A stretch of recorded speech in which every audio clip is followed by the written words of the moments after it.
अच्छा एक बात बताइए, गूगल ड्राइव, ड्रॉपबॉक्स ये सब तो हम रोज इस्तेमाल करते हैं ना। कितना आसान लगता है, एक क्लिक किया और हमारी सारी फोटोज, सारे डॉक्यूमेंट्स, सब कुछ ऑनलाइन सेव हो गया। पर क्या कभी ये सोचा है कि इस आसानी के पीछे कुछ खतरे भी छुपे हो सकते हैं? तो आज के पूरी बातचीत का जो निचोड़ है ना, वो इसी एक लाइन में है। इसे आज के लिए अपना गाइड मान लेते हैं। क्लाउड में जो है उसे भी प्रोटेक्ट करो। सुनने में तो बड़ा सिंपल लगता है ना? लेकिन इसकी गहराई बहुत ज्यादा है और हम आज यही समझेंगे कि क्यों। ठीक है, तो आगे बढ़ने से पहले एक बेसिक चीज क्लियर कर लेते हैं ताकि हम सब एक ही पेज पर हों। ये जो क्लाउड स्टोरेज है, इसका मतलब क्या है? सीधा सा मतलब है कि हमारा डेटा, मतलब हमारी फोटोज, हमारी फाइलें, वो हमारे फोन या लैपटॉप पर सेव नहीं हो रही, बल्कि इंटरनेट पर कहीं दूर बड़ी बड़ी कंपनियों के सर्वर्स पर सेव हो रही हैं। तो चलिए अब मुद्दे की बात पर आते हैं। सबसे पहले बात करते हैं बाहरी खतरों की। मतलब वो कौन कौन से तरीके हैं जिनसे कोई बाहर वाला हमारी फाइलों तक पहुंच सकता है। ये तो हम सब करते हैं, है ना? फोन में सेटिंग ही ऐसी होती है कि फोटो खींचो और वो अपने आप क्लाउड पर अपलोड हो जाती है। हम इस पर ज्यादा सोचते भी नहीं, पर असल में हमारी तस्वीरें दूर किसी सर्वर पर जमा हो रही होती हैं। अब एक पल के लिए रुकिए और सोचिए।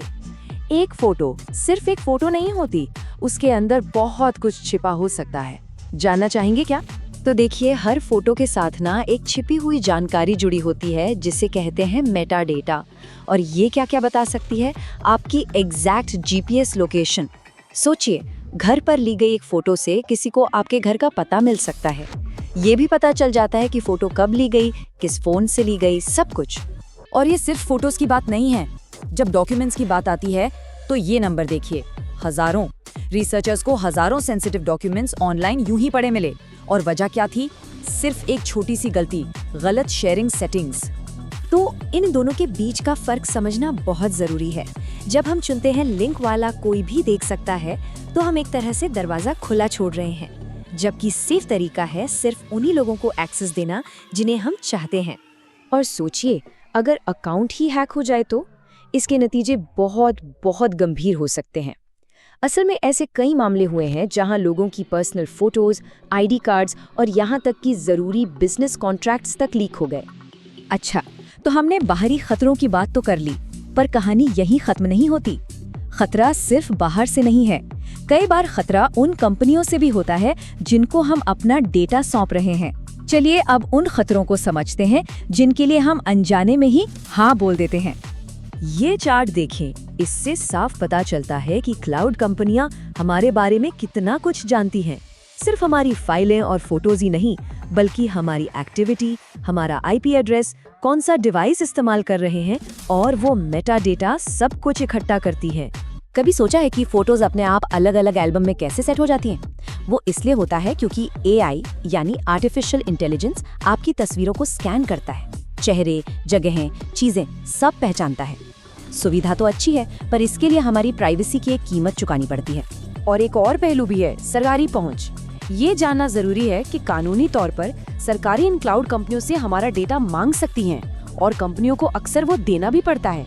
मतलब हमारा डेटा उतना भी प्राइवेट नहीं है जितना हम शायद सोचते हैं। ओके, तो डराने वाली बातें बहुत हो गई। अब अच्छी खबर ये है कि सिचुएशन हमारे कंट्रोल से बाहर नहीं है, हम कंट्रोल वापस ले सकते हैं। तो चलिए अब कुछ सिंपल लेकिन बहुत असरदार तरीकों पर नजर डालते हैं जिनसे हम अपने क्लाउड डेटा को सेफ रख सकते हैं। तो कंट्रोल वापस लेने की शुरुआत होती है इन आम गलतियों को पहचानने से। जरा सोचिए, क्या इनमें से कोई गलती हम कर रहे हैं? जैसे कि कमजोर पासवर्ड यूज करना, या 2 फैक्टर ऑथेंटिकेशन ऑन न रखना, या फिर जरूरी फाइलों को पब्लिक लिंक से शेयर कर देना। तो सॉल्यूशन क्या है? पहला स्टेप, एक मजबूत और हर अकाउंट के लिए अलग पासवर्ड।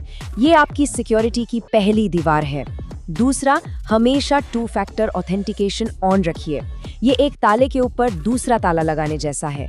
और तीसरा, जो बहुत जरूरी है, अपनी सबसे सेंसिटिव फाइलों को अपलोड करने से पहले एन्क्रिप्ट करें।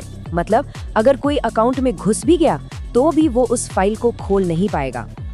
अब चौथा कदम है टाइम पर अपनी शेयरिंग सेटिंग्स चेक करना। हो सकता है कोई फाइल शेयर करके भूल गए हो, उसे प्राइवेट करना जरूरी है। और पांचवा, डिजिटल सफाई। जो फाइलें आप काम की नहीं है उन्हें डिलीट कर दें।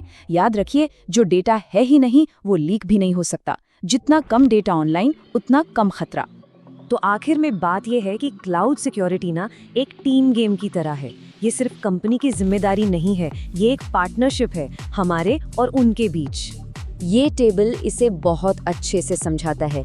देखिए, एक तरफ प्रोवाइडर का काम है सर्वर को सेफ रखना, इंफ्रास्ट्रक्चर को बचाना, और दूसरी तरफ हमारा काम है क्या, strong passwords banana, 2FA on रखना और थोड़ा सोच समझकर फाइलें शेयर और अपलोड करना।